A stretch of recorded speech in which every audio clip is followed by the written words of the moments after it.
All right, music fans, welcome back. Harmless Dave here talking real music in real time. Or actually, no, I'm not talking about real music, but I am talking about something interesting here. And I'm doing it in real time for real people just like you and just like me. It's vaguely music related because at one point, Will Smith was a recording artist, right? And back in the day, there were a couple of songs that I either had to play as a club DJ or as a top 40 DJ, one of them being Summertime. Played that quite a bit, and it was a very popular song. And yeah, so DJ Jazzy Jeff and the Fresh Prince and all that stuff. That's how I can kind of sort of bridge the gap between my usual content and what I'm going to talk about today, which of course is the Will Smith Hollywood hoax. That's what I call this. I mean, was Chris Rock unable to continue with his monologue after he got slapped? And then he said something like the greatest moment in television history. So again, I'm the conspiracy theorist, right? I've been told, it's just far out crazy stuff. He doesn't believe in the little emperor protocol. What is wrong with this man?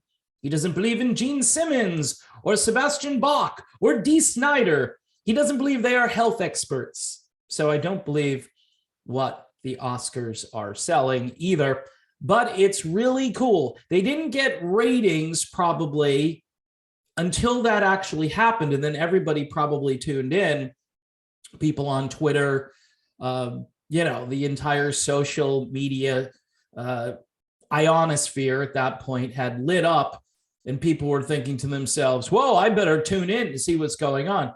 I mean, this institution, if you want to call it that, has been suffering, has been hemorrhaging viewers for decades now, because typically they don't offer anything but political slogans, or they just aren't a good broadcast for most people in middle America. There was a piece of legislation that finally gets signed into law here in the state of Florida, and these people apparently at one point started chanting something which really had nothing to do with what this particular piece of legislation is all about. But the media has gaslighted and brainwashed and just made something out of what clearly is something to help children learn about the things that they're supposed to learn about in school. That's pretty much it, folks. And then let parents do the other stuff if there's other stuff to be done. With kindergartners and third graders or whatever, I don't think there's a whole lot at that point that you need to be worrying about. I have a second grader now, and that's the last thing I want him to start to hear about. I mean, the world is already confusing enough. Now, getting back to this event, this to me looked like a classic movie trick where you're taught how to hit somebody and they're taught how to react to being hit. And these two guys almost looked like it was rehearsed. Was he really that shocked that Will Smith was approaching him? He stood there. He didn't move away. He did turn away a little bit, but he also kind of leaned in a little bit, as if to make it a little bit easier for Smith to make contact with him.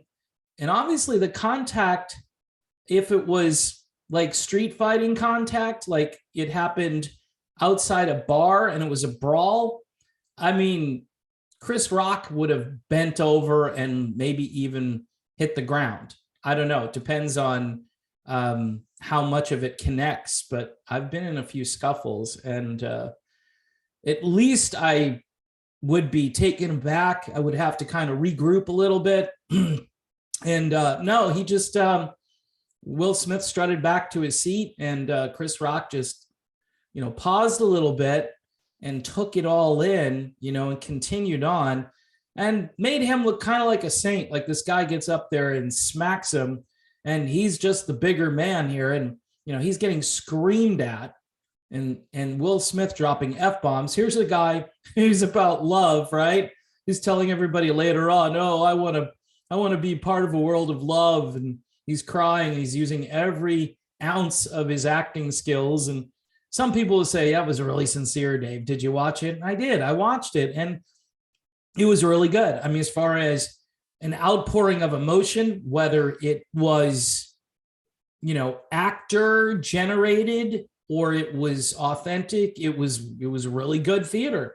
What's weird, though, is if Will Smith believed what he was doing, which was supposedly standing up for his wife, if he believed that was the right thing to do, I wouldn't be preaching about love at that moment. Just the optics didn't really work out for Will Smith. The other issue is, since Will Smith apparently has apologized, and who knows? I mean, this could be a big catalyst for everybody in this industry. I mean, they'll be watching these things to see if somebody gets slugged next year, and look, if it was a real actual assault, the police should have been called, and Will Smith should have been in handcuffs.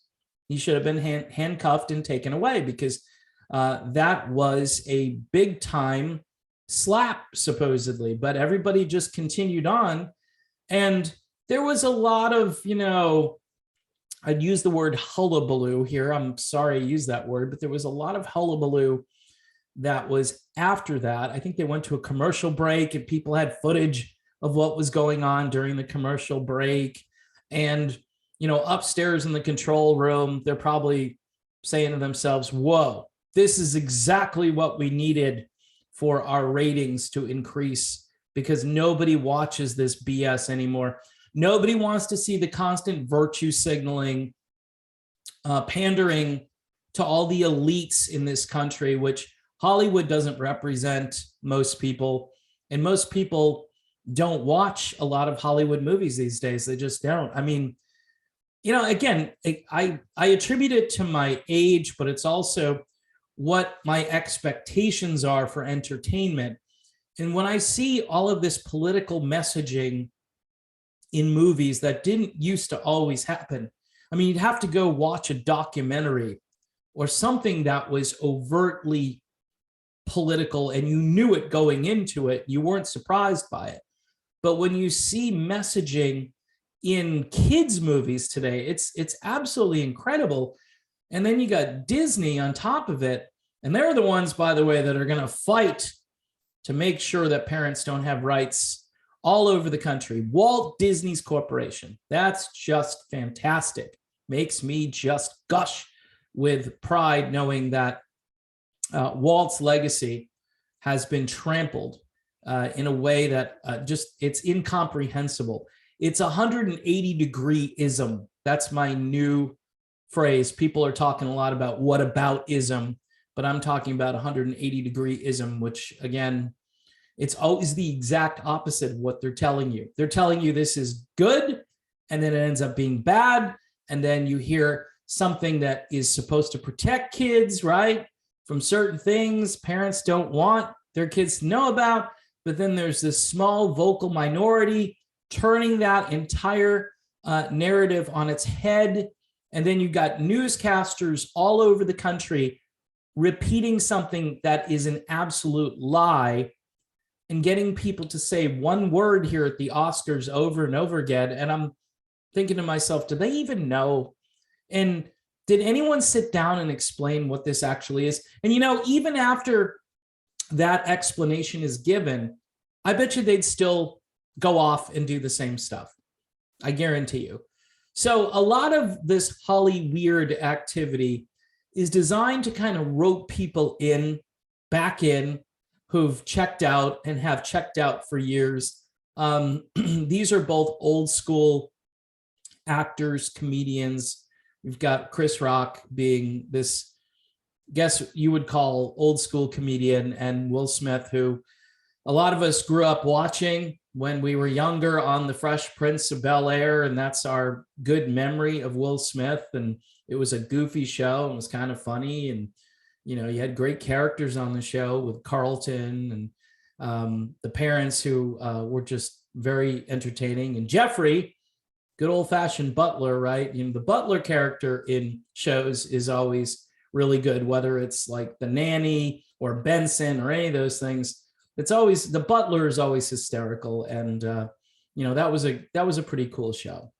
I mean, I didn't watch it religiously, but definitely good TV for the most part. As far as this whole thing goes, I think it's just great publicity. It's really smart publicity.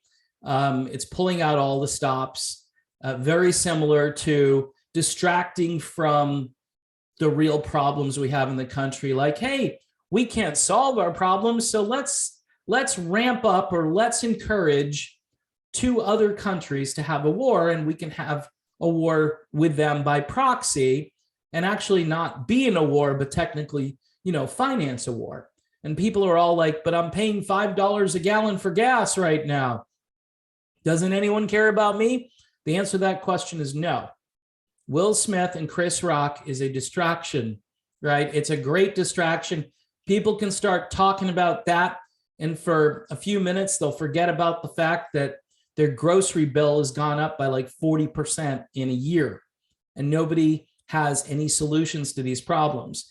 The only solutions they come up with actually make the problems worse.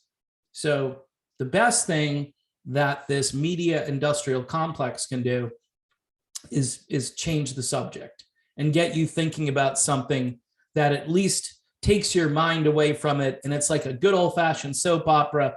It's 2 guys slugging it out, actually just one guy slapping, and the slap was so bad that nobody was injured, and the police weren't called, and assault charges weren't filed.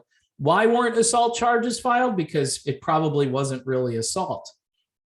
I mean, you can hit me and it can do absolutely no damage to me, and I don't think that's assault. Now, technically, the definition of assault may still apply to this situation, but it really doesn't matter, because if it was so bad and it wasn't staged, then I think there would have been consequences for Will Smith's actions. So anyway, this is just a big old distraction from everything that we're watching in the world. We've got so many problems, and this comes along, and it's the #1 news story for 2 days. So I had to jump in and do some commentary on it. And one thing for sure, folks, one thing we know for sure is that parents just don't understand, right? I'm just one of those old school, everyone says, okay, boomer. I'm not technically a boomer, all right? I missed it by I literally missed the boomer age by 1 month. So you can't call me a boomer. Technically, I'm a Gen Xer. So in any event, folks, that's my video on the topic. Don't forget to subscribe to the channel, hit the bell for notifications, Patreon, just $1 a month if you'd like to help support the channel. We had a couple of new patrons yesterday, and that's always good, because in this roller coaster economy right now, I mean, it's tough out there, and I understand people, they want their coffee. They would prefer their coffee over, you know, giving me $1 a month, although coffee is a lot more expensive than that right now. So look at it that way. I'm cheaper than pretty much anything. So anyway, thanks for watching. And of course, I'll be back real soon.